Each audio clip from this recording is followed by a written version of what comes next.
Caríssimas irmãs, caríssimos irmãos, Jesus a todos nos abençoe e nos fortaleça em seu amor. O despertar da consciência se constitui tema bem atual nas filosofias espiritualistas. Também tem sido ocupação de reflexão de psicólogos. A doutrina espírita não ficaria distante desse tema, o despertar da consciência, exatamente porque o espiritismo lança os olhares para a transcendência, bem como aprofunda a perspectiva de análise do homem, do ser imortal, de sua destinação. Mas o que seria exatamente o despertar da consciência? Se nós observarmos a história de Siddhartha Gautama, que fora um jovem habituado à vivência da condição de príncipe, ele que fora príncipe da dinastia Sukya Muni, e gozando de todas as regalias, as farturas própria da sua aristocracia, ainda jovem, desejou entender e compreender por que o sofrimento. Uma vez que ele, tendo saído para além do território do principado, não conhecia ainda as dores do mundo, não conhecia as dificuldades, as limitações superlativas que outros enfrentavam e que ele ainda não experimentara. Ele solicitou a um do seu cocheiro para que passasse com ele além das fronteiras do principado em que vivia. E quando então ele se deu conta de que existia miséria, constatou pessoas padecendo da carência superlativa das coisas essenciais, das necessidades mais importantes do trânsito na Terra. Percebeu as enfermidades e constatou a morte. Foi quando ele se colocou com a vontade autodeterminada para entender e compreender esses fenômenos da vida, o porquê do sofrimento. Foi quando se entregou a demoradas meditações, a sós, na intimidade da floresta, quando então ele afirma que acordou, ou que despertou e se iluminou. Buda significa o iluminado. E o iluminado é o ser desperto, acordado. Então, ele mudou a sua vida, nunca mais voltou ao gozo das farturas da sua aristocracia. A partir dali, passou a divulgar a proposta de autoiluminação, de desprendimento, porque agora ele estava desperto e propôs que outros também despertassem. Ele se encontrava iluminado e queria que os outros também alcançassem a autoiluminação. Ele encontrara a felicidade. Feliz, queria que os demais também fossem felizes. Então, mas o que significa esse despertar de Buda? Como de Paulo de Tarso, quando estava no encalço de Ananias, chegando às portas de Damasco, os registros históricos narrados pelo Evangelho, no Atos dos Apóstolos, mas especialmente pelo Espírito de Emmanuel, através do médium Francisco Cândido Xavier, no livro Paulo e Estevão, às portas da cidade de Damasco, Jesus apresenta-se para Paulo em espírito e vida, em espírito e verdade. Uma presença espiritual tão ostensiva que os soldados que o acompanhavam perceberam uma luz intensa, a ponto de ofuscar a visão dos animais, no qual ele se encontrava em montaria, fazendo com que o animal se assustasse, tombando Saulo ao chão. A partir daquele contato com Jesus, porque ele, ao se dar conta de que era um ser além das suas possibilidades de compreensão. E Jesus lhe pergunta: Saulo, Saulo, por que me persegues? Ele, diante daquela figura iluminada, ele perguntou: mas quem és tu? Eu sou Jesus, a quem tu persegues. Naquele instante houve o despertar da consciência de Saulo. Do ponto de vista da frequência cerebral, ele saiu do estado beta e seguiu diretamente para outro extremo, delta da frequência mental.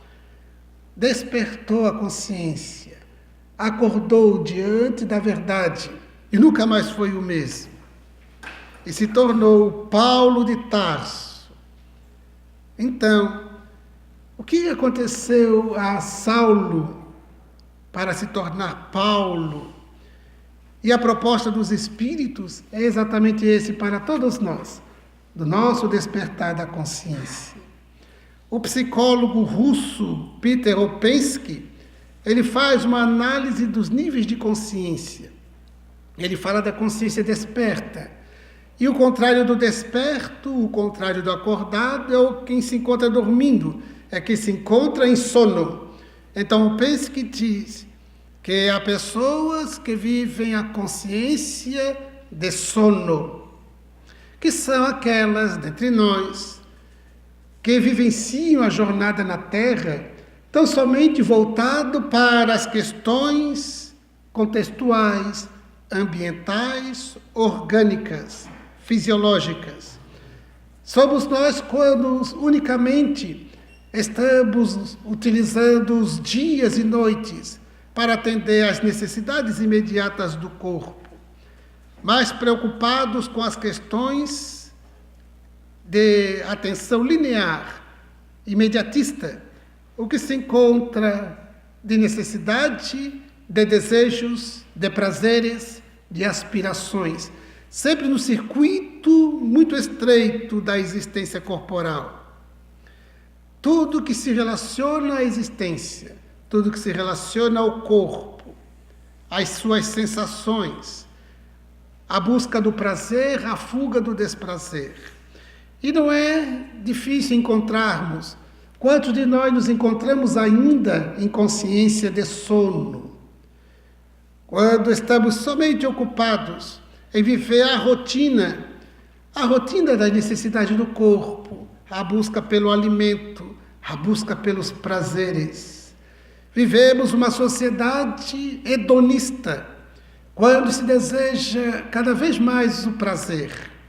Multiplicamos as possibilidades de prazeres e nelas nos mergulhamos e consideramos que ser feliz é exatamente a vida de gozo, de prazeres.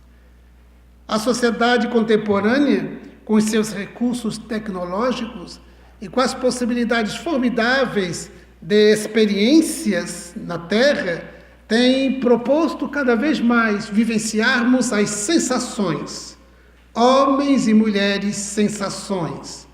A vida vale pelo aquilo que vivemos nas sensações, os 5 sentidos, produtores de prazeres, e a intensa fuga do desprazer.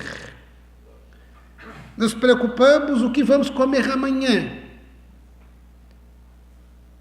onde eu passarei as minhas férias, quantos feriados terá o próximo calendário, quando que eu poderei emendar os feriados, qual é a festa mais interessante, qual é o evento mais destacado. Então vivemos apenas para esses interesses. Quem assim vive é um indivíduo de consciência de sono. O dia passa, a noite vem o próximo dia, e o indivíduo fica naquela rotina, na rotina da alimentação. E quanto mais se constituir de alimentos produtores da sensação de prazer, melhor. Vive tratando o corpo com os procedimentos naturais de higiene. Qualquer transtorno no corpo, a busca por uma solução imediata, um medicamento para retirar a dor, o desconforto, sem que reflita o porquê da dor, o porquê da enfermidade, o que é doença, o que é saúde. Apenas quero livrar-me deste mal-estar, desta dor, desta enfermidade, porque sem saúde, como eu vou gozar a vida sem saúde? O trabalho profissional, o indivíduo vivencia para atender aos interesses do corpo, a alimentação e o gozo. De tal modo que os dias se passam, o indivíduo vive essa rotina.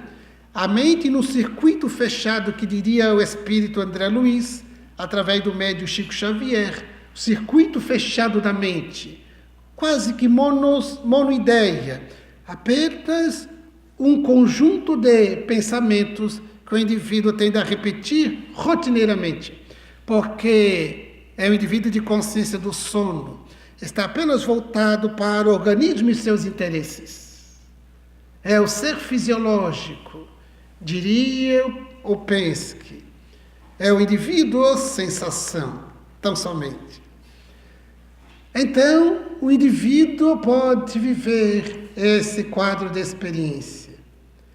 A consciência adormecida, voltada apenas ao âmbito, à dimensão corporal, e a seu olhar é apenas horizontal. De tal modo que, assim vivendo, tende o indivíduo a ser pessoa de comportamento reativo, diante das situações de desprazer, uma reação de desconforto, diante de qualquer pessoa que o ameace a sua integridade física, perturbe os seus anseios, a reação contrária, contra a pessoa. É por isso que temos tanta violência na Terra. Esse comportamento de consciência do sono faz com que o indivíduo se torne materialista, apegue-se às coisas materiais. Por isso, há tanta sofreguidão por coisas.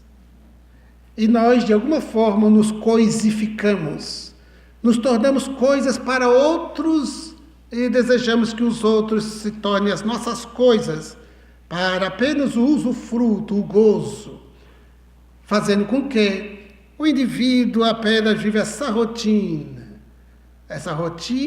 que conduz ao nada. Quando a doutrina espírita vem e nos revela a imortalidade da alma, para alargar os horizontes mentais e fazer-nos uma proposta de despertar, para que comecemos a acordar do sono profundo da consciência. O Espiritismo é uma convocação para o despertamento, proporcionando-nos o conhecimento da imortalidade da alma, do mundo espiritual, da lei de causa e efeito, da reencarnação, fazendo com que, então, esses conhecimentos passem a mobilizar em nós algumas reflexões sobre a vida, sobre o nosso futuro, reflexões a respeito do porquê o sofrimento, o que é o binômio saúde e doença, o que é exatamente isso? Quando o indivíduo olha para si mesmo, não verifica somente um organismo. Eu sou mais que um organismo. Eu sou um espírito que habita um corpo. Esse corpo temporário, que tem começo, meio e fim. Eu um dia tive começo, mas não terei fim. A doutrina espírita começa a nos acordar, a partir de reflexões sustentadas em conhecimentos, em saberes. Jesus é o grande despertador de consciências.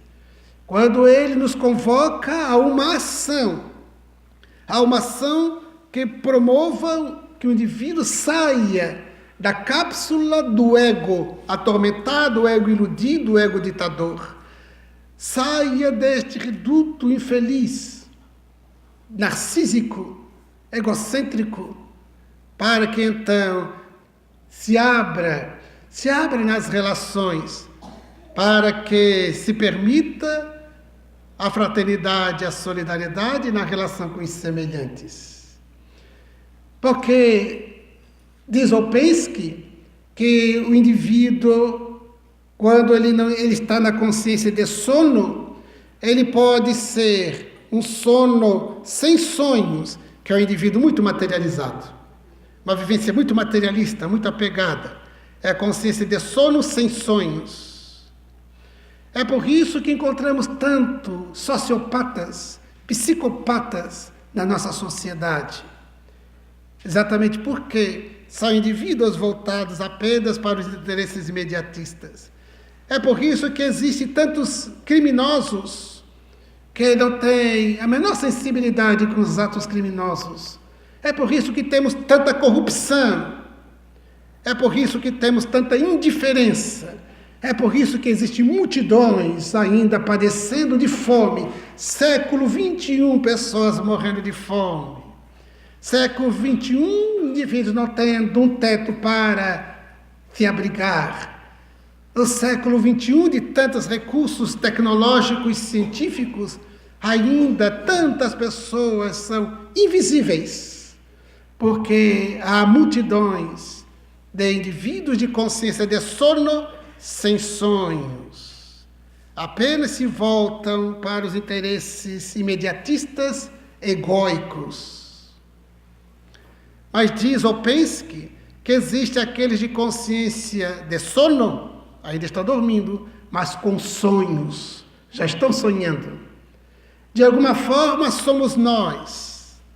Podemos dizer que de alguma forma todos nós que estamos aqui neste ambiente estamos sonhando. Estamos sonhando porque nós já questionamos a respeito da vida. Nós refletimos sobre a morte. Já começamos a conjecturar a imortalidade. Quando a pessoa começa a pensar, já é muito bom. Uma amiga não espírita, mas confia muito em nós, sabendo que eu sou espírita, me ligou um dia. Ligou-me, e fazia muito tempo que não conversávamos, desde a época da universidade. E ela me disse: Gerson, você está reconhecendo a minha voz? Eu disse: não me é estranho, mas eu não sei quem é. E ela então se revelou. E eu disse: mas que surpresa, que bom você ter me ligado. Eu me recordo que no período da universidade você falava: eu desejo tal cargo, estudarei bastante, dedicar-me-ei aos concursos públicos. Eu quero tal cargo, porque eu desejo motorista que me leve, que me traga. Eu quero ter um excelente apartamento, eu quero fazer viagens, eu quero. E então eu percebo, embora não tenha mais contato contigo, mas eu percebo de longe as notícias que você tem conseguido tudo o que tanto desejava. Você deve estar muito feliz. E ela disse: não. Eu trocaria tudo por um instante de paz. Foi por isso que ela me ligou. Eu trocaria tudo por um instante de paz. Eu cheguei a pensar já em suicídio. Mas daí um dia eu me lembrei de você. Que na universidade eu soube que você era espírita. E quando morreu o pai de uma colega, você a acolheu e falaste para ela da imortalidade. Quando eu pensei em matar-me, eu pensei da seguinte forma: e se o Gerson tiver razão? E se essa história de imortalidade for verdadeira? Eu trocaria tudo por um instante de paz. Quando o indivíduo assim se questiona, quando ausente a paz, deseja paz, e quer algum caminho, busca ajuda para que alguém possa trabalhar reflexões, coloque em dúvida o seu conceito de mortalidade para considerar a imortalidade, começa a sonhar. Quando o indivíduo olha para os invisíveis e eles se tornam visíveis, e se condói, se sensibiliza com o sofrimento daqueles que não têm o conforto que nós usufruímos. O indivíduo já começa a sonhar. Uma amiga, depois de viver um drama de preocupação diante de um diagnóstico médico, ela me disse, foi quando Gerson eu decidi orar. Porque eu, apesar de ter uma tradição religiosa na família, há muito tempo que eu não orava. Há muito tempo que eu deitava para dormir, deixava a TV ligada, o que é um péssimo hábito ter TV no quarto. Deixava a TV ligada e eu dormia antes da TV dormir. Não estava mais buscando a Deus. Não frequentava mais os cultos da religião que me orienta a vida. Eu estava tão distante de Deus, e quando, com o diagnóstico médico, o medo de morrer, então eu pensei em Deus. É quando o indivíduo começa a ter lampejos de sonhos, pensar em Deus. Nós que nos encontramos aqui, que já buscamos o conhecimento transcendente, os saberes espirituais, alguns não tão convictos, outros já bem certos dos saberes, porque às vezes recebo colocações de amigos espíritas que colocam em dúvida, mas será mesmo? Pelo WhatsApp recebi mensagem de uma amiga espírita, Deus se esqueceu de mim. Então, quando o indivíduo começa a dizer que Deus se esqueceu de mim, é quando, então, tudo aquilo que ele propõe para os outros é para os outros, mas para si mesmo. Bem, isso não tem muito sentido. Propomos paciência para os outros e perdemos a própria paciência, que nunca tivemos, porque ninguém perde o que tem. Se o indivíduo um dia tem paciência, jamais a perde. Então, aquele que é impaciente nunca teve, apenas fantasiou. Então, nós já sonhamos, porque já buscamos os saberes, já conseguimos estar numa tribuna, num grupo de estudos, numa conversa com um amigo, fazer uma proposta de viés espírita, espiritualista. Já sonhamos, mas ainda é necessário despertar de vez, porque quando nós estamos sonhando, nós vivemos o lusco-fusco, os altos e baixos, como um amigo que, porque sofrera um AVC, se encontrava com as sequelas numa cadeira de rodas. Sempre quando eu ia à sua cidade para fazer palestras, ele sempre estava na casa espírita com a esposa, fazia palestras na sua região, estava sempre animado. Quando então eu chego lá, na casa espírita, e a esposa, eu perguntei, fulano, porque eu queria vê-lo, abraçá-lo, e ela disse, Gerson, ele não tem mais saído de casa. Mas por quê? Por que não? Eu sei o que ele teve. Eu sei que ele está numa cadeira de rodas. Isto eu sei, mas por que ele não está aqui? Ele está com depressão. Mas como um espírita ter depressão? Um espírita ter depressão? Um religioso ter depressão? Como assim? Eu vou vê-lo, quero vê-lo. Era um sábado, eu ainda estaria no domingo lá, eu pedi para um amigo, você vai me levar até a casa de fulano, eu vou visitá-la amanhã às 10 horas da manhã. Combinei com a esposa, e ela concordou. 10 horas de domingo eu estava lá, sentado na sala, na cozinha, preparando o lanche, e eu perguntei, o que está acontecendo, fulano? Gerson, vê a minha situação. Sim, eu estou vendo. E daí? Você estava propondo vida feliz, Você fez proposta para os outros na tribuna de equilíbrio, de coragem, de fé. Quando foi até o momento de dar o testemunho, você então recua, desiste de todas as propostas para os outros, você está querendo dizer que nada valeu? Tudo aquilo que sabes e que serviram de proposta para os outros, nada vale, é tudo mentira. Jéssica, é muito difícil, mas é claro, óbvio que é difícil. A jornada na Terra, ela é difícil. E não é para ser fácil, não para nós ainda. Nós não estamos com maturidade psicológica, espiritual, para termos as facilidades. Essa facilitação de jornada nós temos que construir com a evolução. Enquanto isso, nós precisamos dos desafios, sim. Joana de Ângeles Espíritos diz: todo aluno primeiro tem a lição, depois tem a prova. E chega na hora de você viver a prova, o teste, você está sendo reprovado? Não. O espírita não tem mais direito de depressão, de infelicidade. Mantenha-se de pé, embora a cadeira. Mantenha-se psicologicamente de pé. Tu queres se tornar para fulana, a esposa, um fardo difícil de carregar? Uma mala sem alça? Ou queres ser o companheiro de ideal, de alegrias, que demonstra a alegria de viver, a felicidade da parceria da jornada com ela? Ou queres te tornar um fardo tão difícil? O que pretendes? Então conversei com ele de forma austera para despertar. Acorda. E não passar a mão na cabeça e dizer tadinho, ou quanto você é infeliz.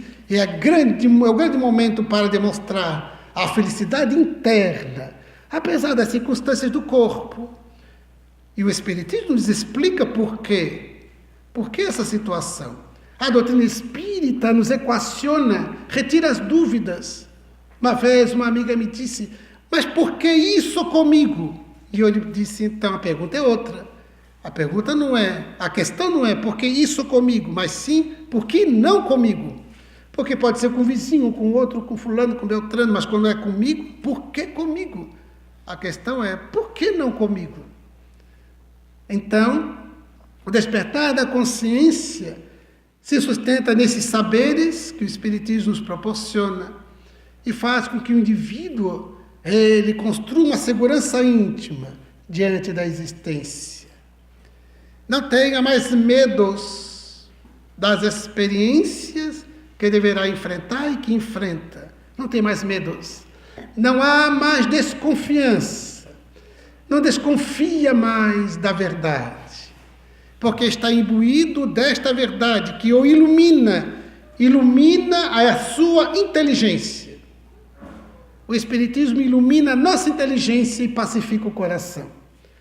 Você é desperto, este ser seguro, confiante em Deus e nas suas leis, uma confiança inabalável, imperturbável, nada perturba, nada constrange essa fé em Deus e nas suas leis. Ao mesmo tempo, essa confiança em si, nas suas possibilidades. O ser desperto é esse autoconsciente de que é espírito e vive como um espírito e não como um organismo. Um espírito que se vale de um organismo para a jornada e então respeita o organismo. Respeita muito o corpo, cuidando dele com toda a dignidade, sem violentar-lhe com os vícios variados, sem violentá-lo com os excessos, para mais ou para menos, porque tem gente que não come para viver, vive para comer, e outros desistem de se alimentar para conquistar um corpo que é uma grande fantasia, desenvolvendo transtornos da autoimagem. A anorexia é o transtorno da autoimagem, quando um transtorno alimentar que produz equívocos da autoimagem. O indivíduo se olha no espelho e continua se vendo gordo.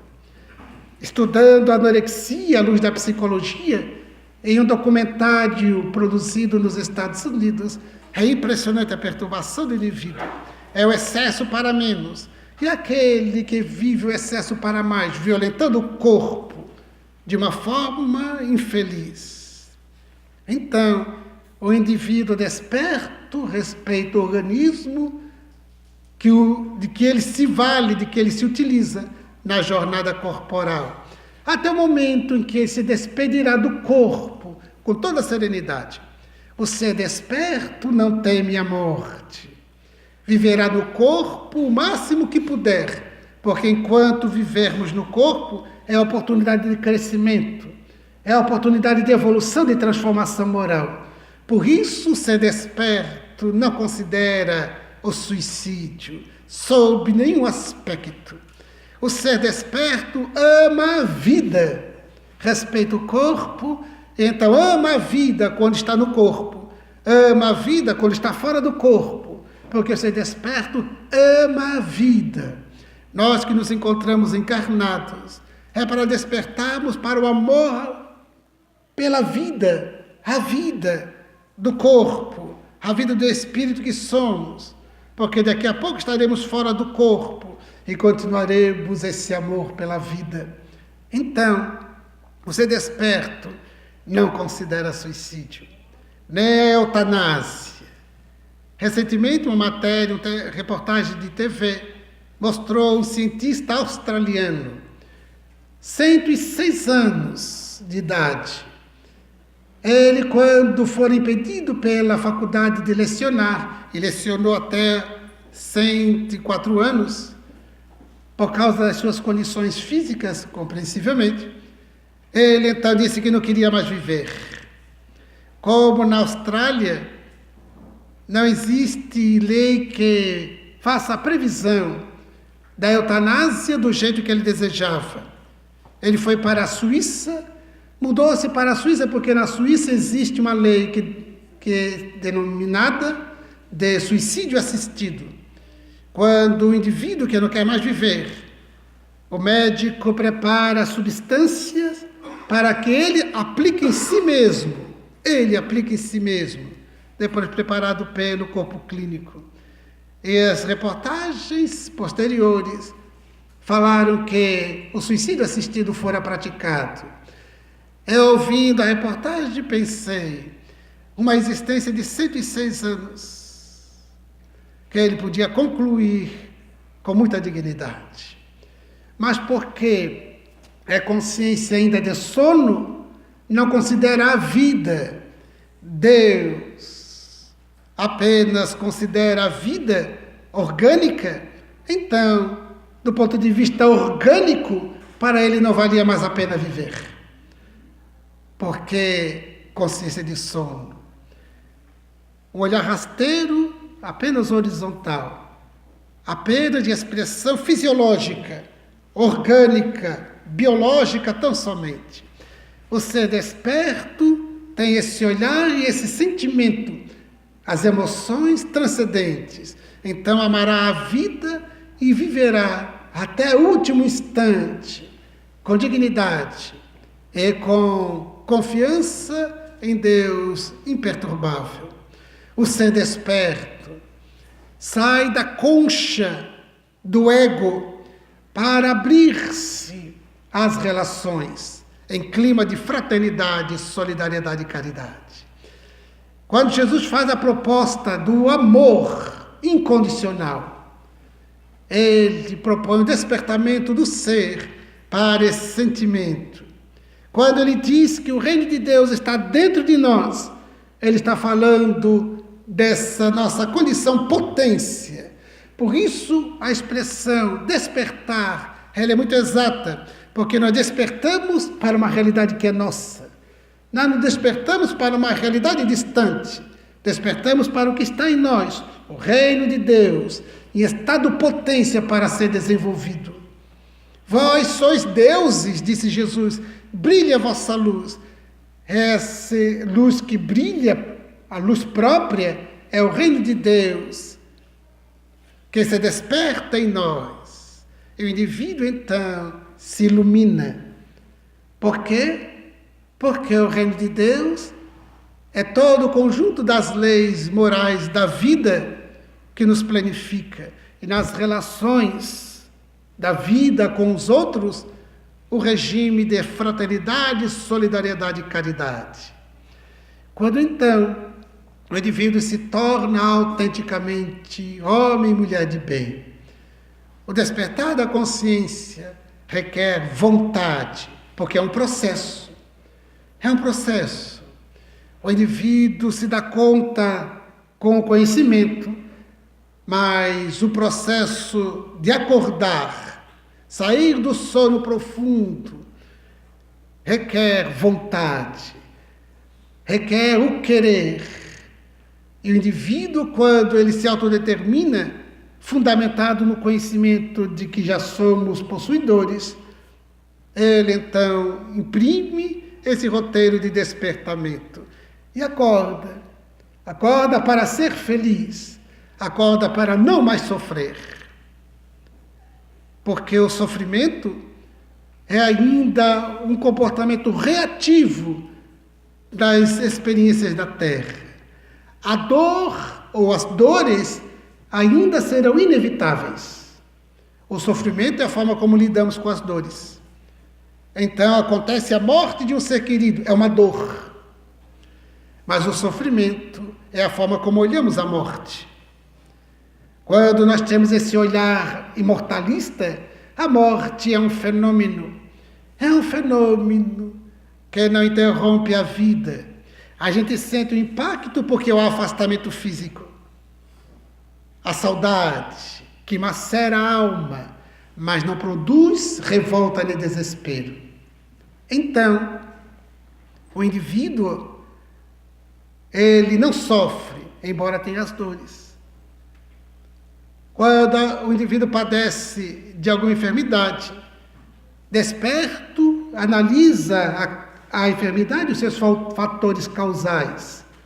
Que se a causa não estiver nesta reencarnação, está em outra. É preciso o indivíduo, pelo autoconhecimento, porque todo ser desperto trabalha o autoconhecimento, ele identifique as causas das suas enfermidades.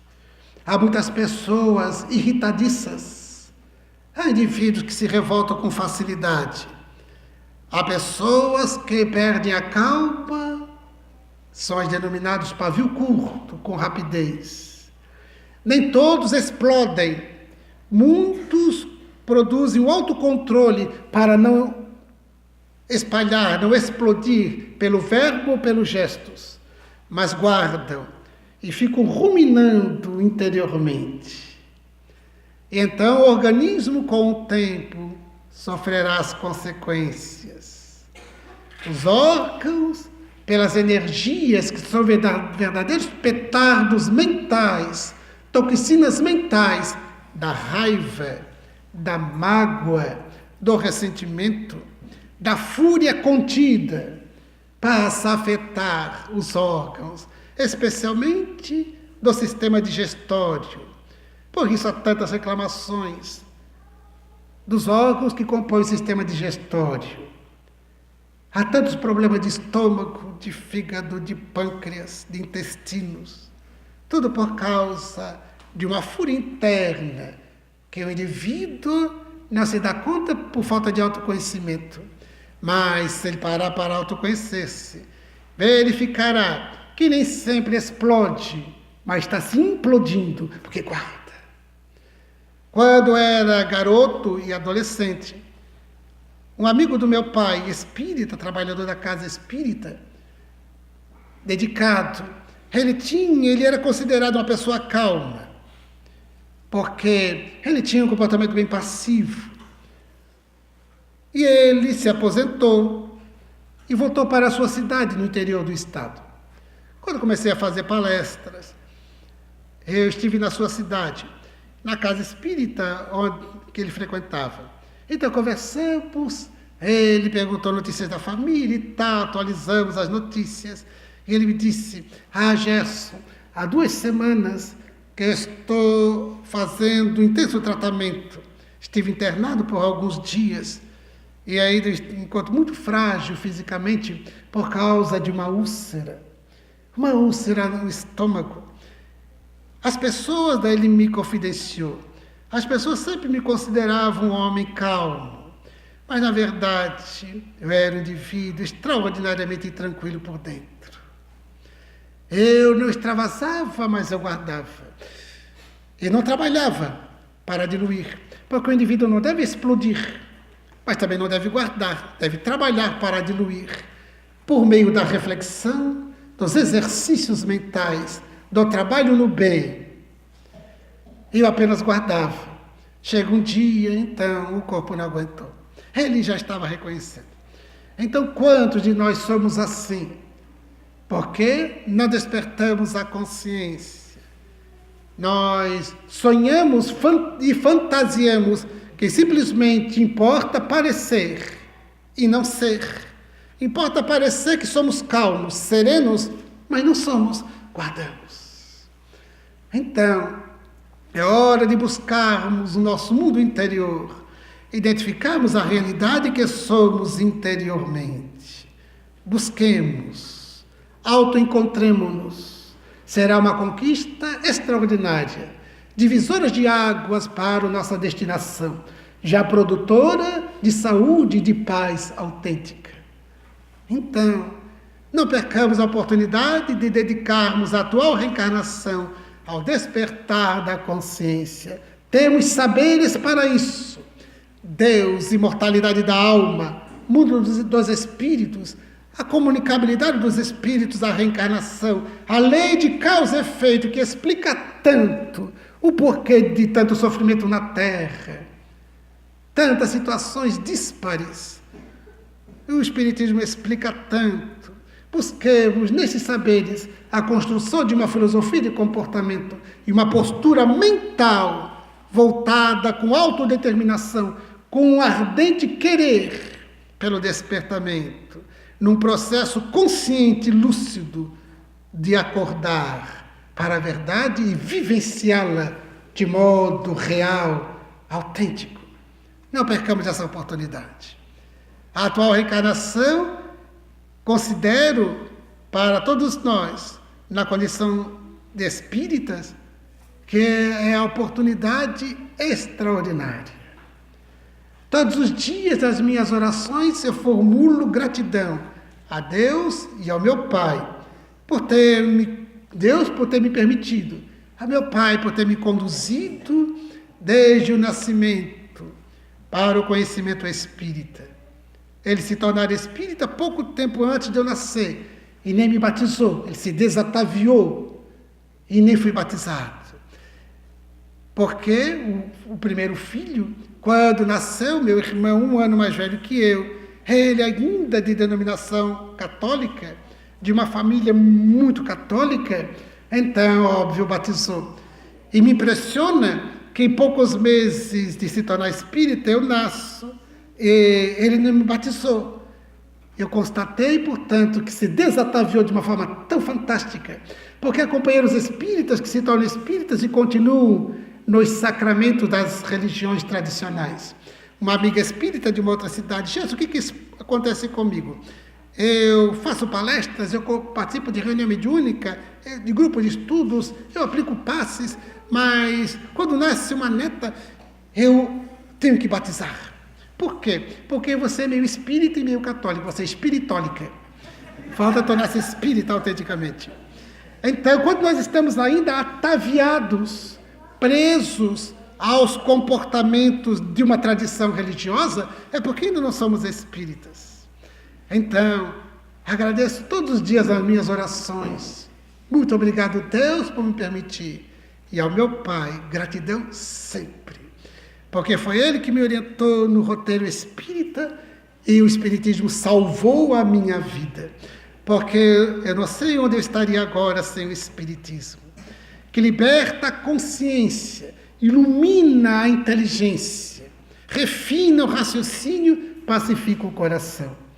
Para que possamos então ser felizes hoje. Não aguardemos a felicidade no futuro. Como diz o espírito Joana de Ângeles, numa das suas obras que tem esse título: Seja feliz hoje, porque é possível. Não a felicidade absoluta, que somente lograremos com a perfeição, mas a felicidade relativa, a felicidade possível. Então sejamos felizes, sejamos felizes. E o Espiritismo nos oferece todo o aporte para a nossa paz de espírito. A paz que não se perturba com nada, não é exagero. A paz íntima que, diante das circunstâncias mais aziagas, o indivíduo mantém-se sereno. Vai então verificar, examinar a situação para ver qual é o comportamento mais adequado, qual o caminho a se adotar. É possível solucionar? Se não tiver solução, como administrar?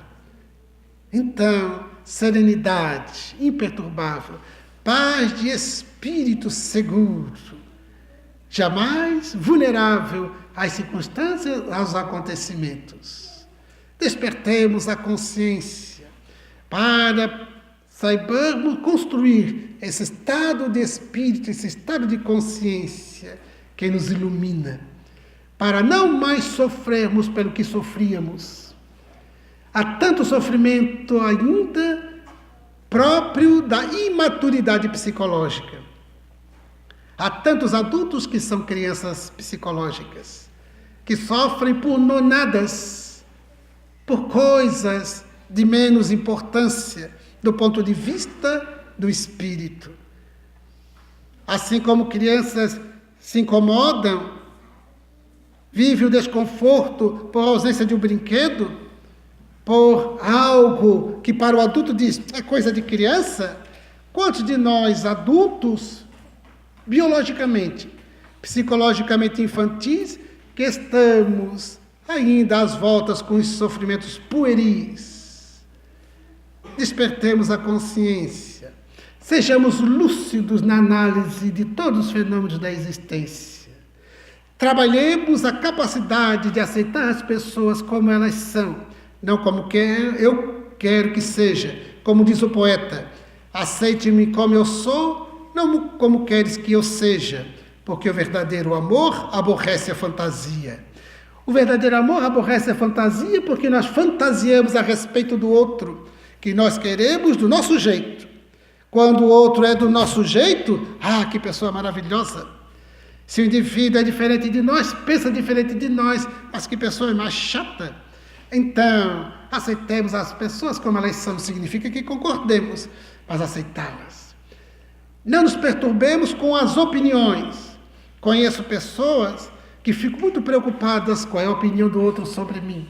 Me achou bonita, me achou bonito, me achou legal, me achou isso, me achou aquilo. E as opiniões dos outros terão o peso e a intensidade, a importância que eu der. A opinião do outro sempre terá o peso e a importância que eu der. Então, nós é que definimos. A opinião de outrem deve ficar na prateleira da opinião. A gente reflete, avalia, mas não deve passar de uma opinião. Quando é uma opinião, a nosso respeito. Porque eu preciso estar seguro do autoconhecimento, para que então eu não dependa de opiniões. Siga o roteiro seguro, na direção da plenitude. E sendo feliz, com a felicidade que me é possível, mas feliz. E em paz. Quando era garoto, eu via muito dizer assim as meninas, cara feia para mim é fome. E eu percebi que isso é muito sábio. Hoje não se diz mais isso. Cara feia é comigo. É comigo, o indivíduo se incomoda então e reage. Cara feia deve ser ainda fome. Então, deixemos a cara feia para quem a prefere. E nós vamos ficar com a nossa alegria de viver. Consciência desperta.